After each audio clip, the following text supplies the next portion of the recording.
really, really slow moving traffic on the left, which is all that tells us is that, well, actually, really slow moving traffic on the left doesn't really tell us too much, but we do know that cars in the far left lane are less likely to change lanes than the cars in the right lane.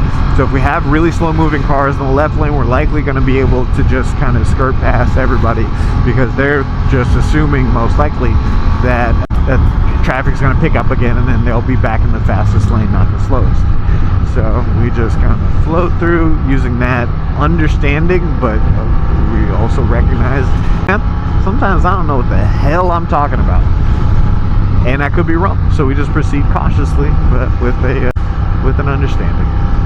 I still can't get over having my feet up here as opposed to tucked back. Instinctually, I've wanted to tuck my feet back about 8 times on this ride to work so far, just because I feel like I'm out of position, but it's the right position for this bike.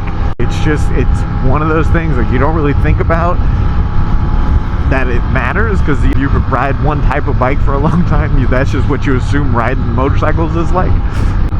So to be in a different experience is really, really cool. All right, slow lane change. We're gonna take his spot, bounce over, thank you for that car, thank you, and then keep moving. I hear something, I don't see it though.